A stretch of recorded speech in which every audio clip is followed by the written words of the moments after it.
Fellow speakers and debaters, I am here again to explain a little bit about rhetorical figures. We're going to spend this week and next week in this class looking at rhetorical figures and learning a small list of them. There are a lot of rhetorical figures, and your book, Thank You for Arguing, has already been covering rhetorical figures all throughout the book. And I wanted to also draw some attention to some common rhetorical figures. A rhetorical figure is a tried and true language technique. We know the word figure in the context of like figure of speech. It basically just means like a saying that people use over and over again.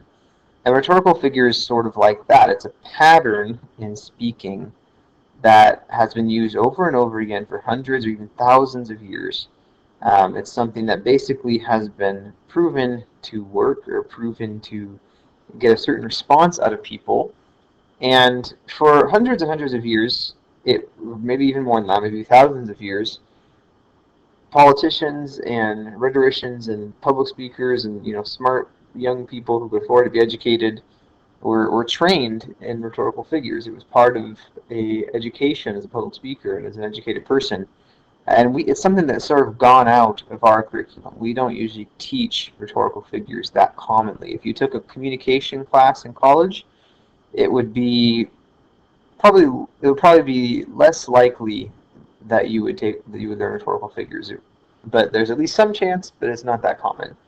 But I think that they do have value, and I think that understanding what they are and starting to be able to use some of the most common ones is a really helpful thing at the stage that you're at in developing as public speakers. Rhetorical figures are often how smart people sound smart. They're the sorts of things that are sort of markers in the speech of educated people who are veterans at public speaking. And like I say here in the notes, this study of rhetorical figures has been around for a very long time, all the way back to ancient Greece. At this point, there are lists and lists and lists of hundreds and hundreds of these things. And I'm just going to introduce a small handful of them to you so you can sort of get used to learning these and hopefully incorporating them into your public speaking. And hopefully, if you're serious about public speaking, you'll take it upon yourself to continue learning rhetorical figures. Some of these rhetorical figures have strange names. They have names from Greek or Latin, and some of them I am not 110% sure how you're supposed to pronounce them. But the point of them is that they are all actually fairly common, simple tricks or techniques that we can use in our speaking. If you pay attention to these, and if you can get past the funky names, I think you'll realize that these are familiar things that you've probably heard before. So the first of the short list of ones I want to cover in this first set of notes is procatalepsis. Procatalepsis is raising an objection and then answering it. So, like in the examples here, this is a ridiculous thing to believe. Or is it? Actually, if we look closer, blah, blah, blah. It's doing that sort of move of making it sound almost as if you disagree with what you are eventually going to say, or introducing the kind of the mindset of a person who does agree with you, and then kind of spinning on it, answering it, explaining why that thing you just said is actually wrong, and then going on to argue for what you want to argue for. And what's valuable about this is that it's a way of addressing counter-arguments, which we always want to be doing. It's a way of having that balance and that fairness in your argument. It's a way of drawing attention to your ability to think critically, of showing how you aren't just going to accept what someone else thinks, that you're going to poke at it, you're going to show what's wrong with it. And it's also a way of kind of building a structure of surprise or suspense into your speech and making it feel as if you're offering your listeners something that's counterintuitive. The next set are actually four very similar related rhetorical figures: analogy, personification, metaphor, and simile. And these are terms that we probably know from English class. These are literary devices, but they're also rhetorical figures. They're not just limited to poetry or to novels or to plays. They're things that we can do in our speaking as well. So just to recap, if you don't remember these terms off the top of your head, analogy is an extended comparison. Personification means basically referring to something inanimate as if it were a person, like giving it human qualities in order to comment on it in some way. A metaphor is saying that one thing is another thing, and a simile is saying that something is like another thing. Metaphors and similes are very similar, just metaphors are a little bit more abstract than similes because they ask us to think that a thing actually is another thing. In my freshman English class, used the example for metaphor of the Kesha song, Your Love is My Drug. And there's about a million more examples you can get from from pop music. Okay, so in this first example, in this area, government is like a child lost in the woods at night. If we are driven by fear, we will be lost. If we carefully walk the path we have walked so many times before, we will arrive safely. This is an example of an analogy. You hear politicians do this a lot, referring to the nation or the government in terms of something else in order to sort of simplify a really complex issue and make a case for their perspective. You also hear preachers doing this a lot, making analogies about the spiritual life, or making analogies about your walk with God, or making analogies about the nature of salvation. It's pretty common for preachers to lead with an analogy in a sermon. Personification, the second example of personifying the military. The military is not a person, does not have feelings, but if we wanted people to be sympathetic towards the military or towards any other large body, a company or a gigantic K through 12 private school or whatever, we can use personification to make it sound like these things have feelings and perspectives and dynamic experiences of the world, which is really good if you're arguing maybe sort of in defense of a big entity like a school or a government. A metaphor and a simile are ways of just sort of adding a strong image maybe to what we're saying, or adding a strong kind of emotional sense to something that'd be really dry. If you're describing complicated processes, if you're describing like in debates, if you're describing how a really complicated social political issue works, if you're describing the like legal steps that would need to happen for some change to take place or something like that, sprinkling in some metaphors and similes is a really good way to make what you're saying feel more like a story and not just like a dry collection of facts. The next one is allusion, hyperbole, and apostrophe.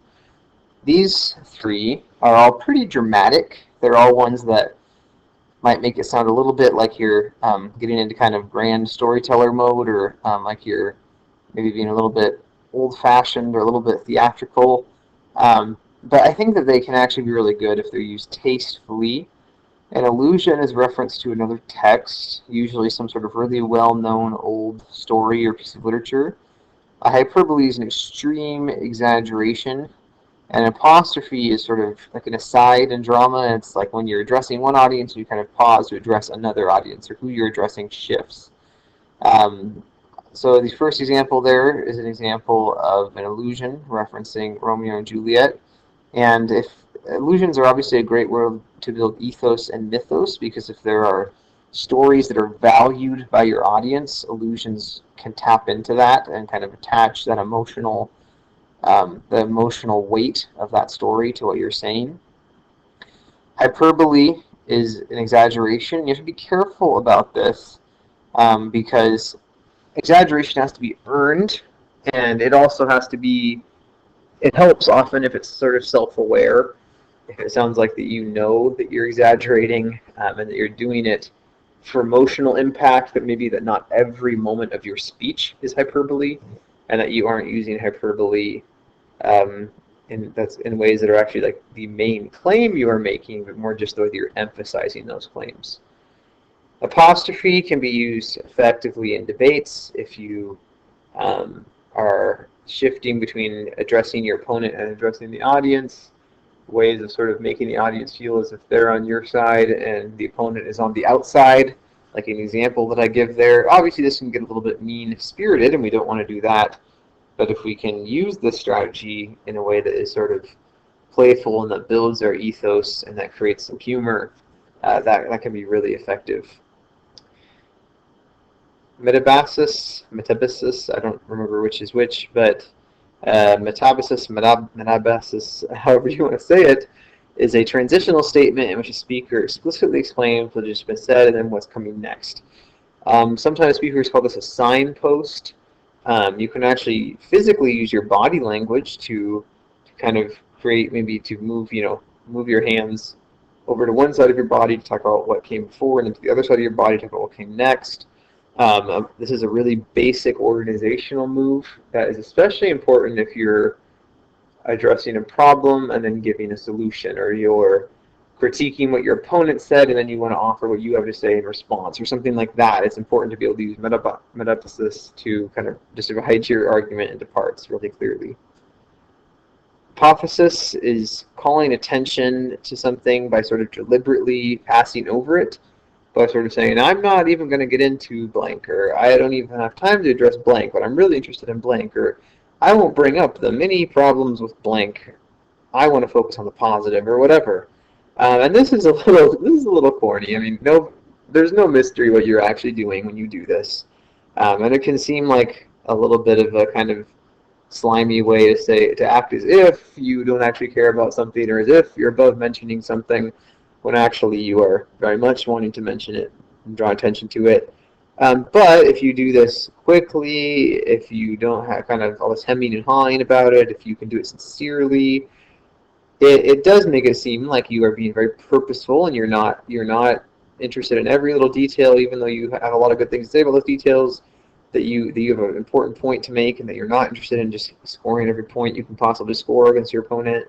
And it's also a way to make it seem as if you have just so much evidence, so much thought, so much cool stuff to say about this, that you just don't have the time to do all of it. And you'll see preachers do this too, like in chapel or something, that you'll hear pastors sort of saying like, oh, this is a whole other thing we could talk about, or I really love to talk to you guys about this and this and this, but today, blank. That this sense that they're so excited about their topic, so knowledgeable with their topic's so important, that they're just trying to squeeze it all into one little session, and boy, they could talk to you all day about all this stuff if they got a chance. And that can really give the sense that someone is passionate and knowledgeable with their topic, and that what they're going to give you is going to be really chock full of useful information. Schesis onomaton is the next rhetorical figure. Schesis onomaton is basically emphasizing an idea through a sentence that is kind of all synonymous phrases and not verbs. It's a way of kind of building up. Superlatives are building up descriptions of a thing.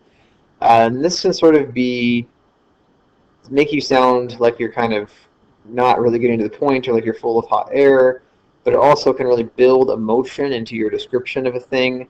That can have a soaring effect, like you're just building and building and building, and like it's getting better and better and better. If you were describing how good or how bad something is, this is a really helpful rhetorical figure. And I give this example here, how this might be used. Like we would hear this sort of thing like in a toast or something like that, when you're paying tribute to a person. That's when we would especially maybe hear schesis onomaton, man.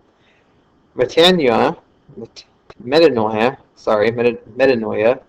I did practice pronouncing these, and I'm doing an extremely bad job, so I guess that'll add a little bit of humor to this super exciting screen recording. This is correcting your own word choice for emphasis or increase. It's sort of saying like, no, actually I didn't say that strongly enough. And it's sometimes we'll use what we call sentential adverbs, like indeed, in short, in fact, to be sure, of course. This is sort of a way of saying like that you want to add extra emphasis, that you didn't say enough the first time. You want to build on what you've already said. In a way, this makes your speech sound sort of conversational, which is another advantage. It makes it sound like you are listening to yourself and correcting your own thought and wanting to give us more and more and more and as you go, and that this isn't all polished and written down ahead of time, that you're really kind of getting into the flow of what you're saying. So this is a nice device for sort of one-upping, I guess, your ideas, and for, like I said, for adding a conversational feel to your argument. The final two that I want to cover today are ascendanton and polyscendanton. Sorry, ascendanton and polyscendanton. Ascendanton is emitting conjunctions. So basically, If you have a bunch of phrases that you want to say, like this example down here, we will fight, we will struggle, we will win. There's no ands, no buts, no ors, just making these phrases hit in a really punchy way, harder and faster. The most famous of these is I came, I saw, I conquered.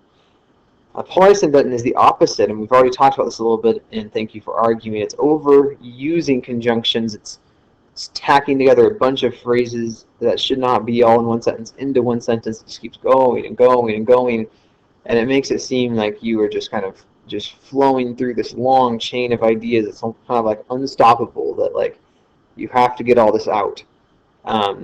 So this is an example of a polysyndeton here, that we will know what's best in the situation, but blah blah blah, and blah blah blah, but blah blah blah, and blah blah blah, and blah blah blah. Like that. That's kind of the rhythm of a polysyndeton. And they, in contrast with each other, in cooperation with each other, it can have a really cool effect. And there's so many examples we could go to of politicians and presidents doing this sort of thing. When they can use polysyndeton when they want to have this sort of rushing chain of ideas, and they can use asyndeton when they want to have punchy ideas. It's like too powerful of an idea to even have an and or a period or whatever. It's just boom, boom, boom. And they do look silly in print. These are not so much things that would happen in a written work, especially because they often break grammar and punctuation rules. But they sound great in the big moment. They sound great in the very kind of emotional speaking moment. All right, well, next week we will learn about more rhetorical figures. And remember that as you start working on your debate, these are some helpful things to have in your tool belt.